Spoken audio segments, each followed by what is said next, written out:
Kids. They grow up so fast. One day they're taking their first steps, and the next, they don't fit into the tiny sneakers they took them in. You blink your eyes and their princess dress is 2 sizes too small, and their dinosaur backpack isn't cool anymore. But don't cry because they're growing up. Smile, because you can profit off of it. For real, there are a bunch of parents on Depop looking for the stuff your kid just grew out of. Download Depop to start selling. This episode is brought to you by State Farm. Listening to this podcast? Smart move. Being financially savvy? Smart move. Another smart move? Having State Farm help you create a competitive price when you choose to bundle home and auto. Bundling, just another way to save with the personal price plan. Like a good neighbor, State Farm is there. Prices are based on rating plans that vary by state. Coverage options are selected by the customer. Availability, amount of discounts and savings, and eligibility vary by state. This is Optimal Living Daily, learning to savor the firsts and the lasts by Britt with NoSidebar.com. And I'm Justin Malik. We're going to get right to it as we optimize your life. Learning to Savor the Firsts and Lasts by Britt with NoSidebar.com. The last couple of weeks have been busy over at Tiny Ambitions headquarters, aka my house. I had my last day at one job and my first day at another. I took my last flight to Toronto for work and my first drive on my new daily commute. Tiny Ambitions was also published for the first time on No Sidebar. That's quite a few firsts and lasts. The trouble is, in our fast-paced world, do we ever really take the time to savor the firsts and the lasts? I'm guilty of racing from one thing to the next, bulldozing any hope of appreciating the moment. The seduction of new chapters. Part of this, I think, is excitement. Who wouldn't be excited to start a new chapter of their lives? Everything seems so fresh and new and full of promise. It's hard not to be seduced by that. But I think one of two things tends to happen in life.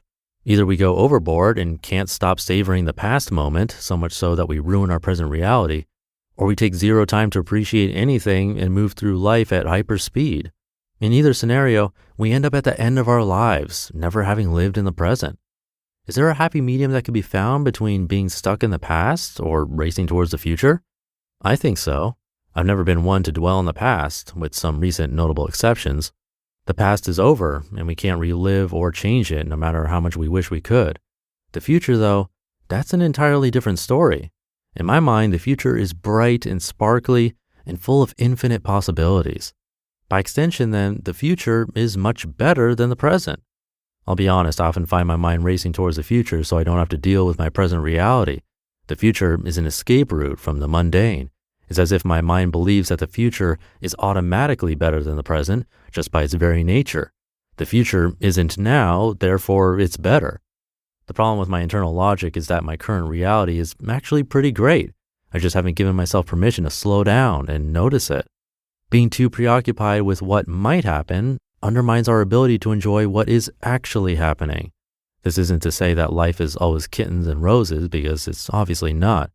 But for me at least, my brain doesn't differentiate between the good and the bad.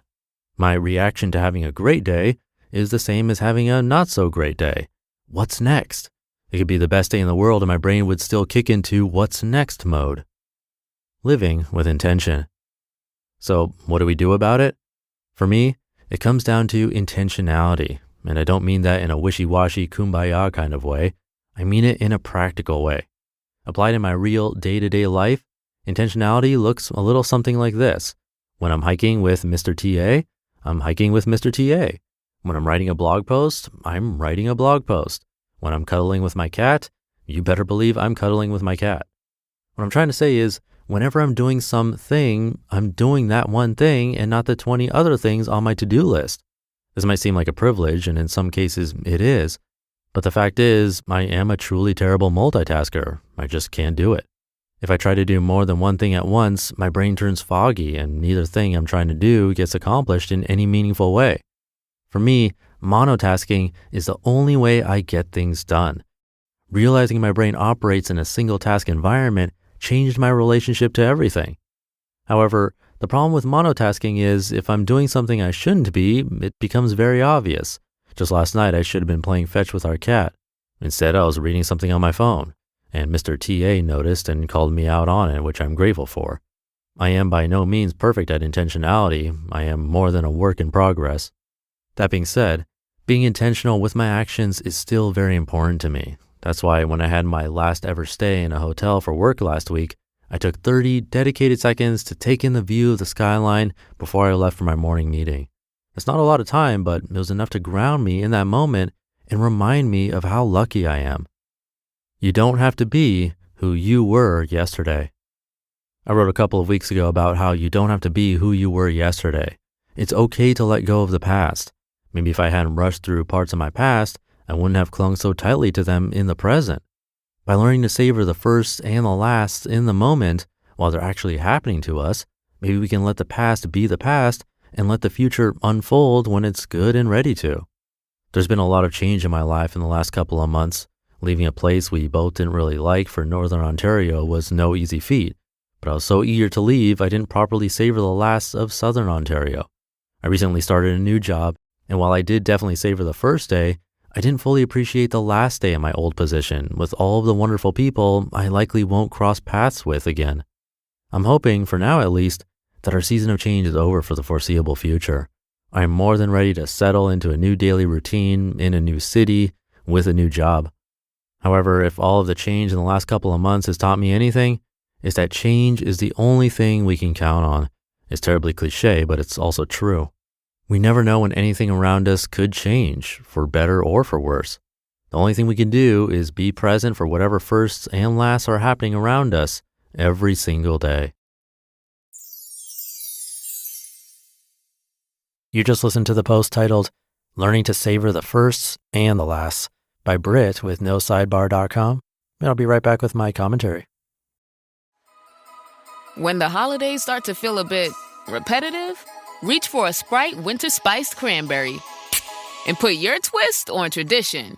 A bold cranberry and winter spice flavor fusion, Sprite Winter Spiced Cranberry is a refreshing way to shake things up this sipping season, and only for a limited time. Sprite, obey your thirst. So good, so good, so good.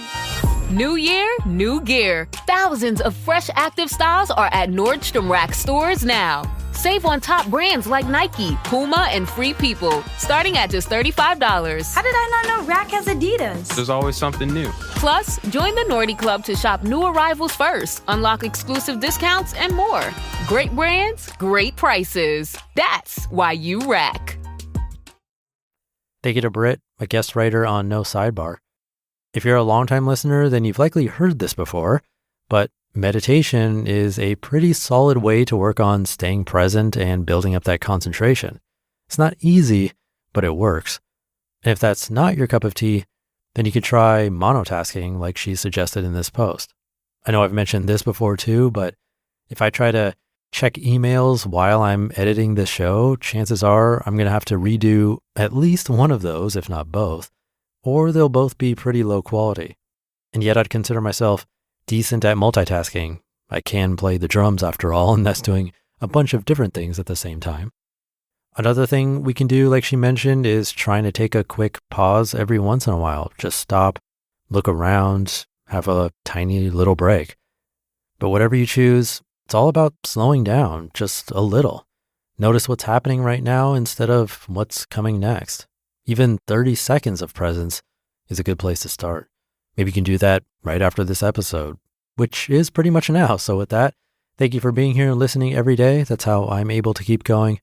Have a great rest of your day, and I'll see you tomorrow as usual, where your optimal life awaits.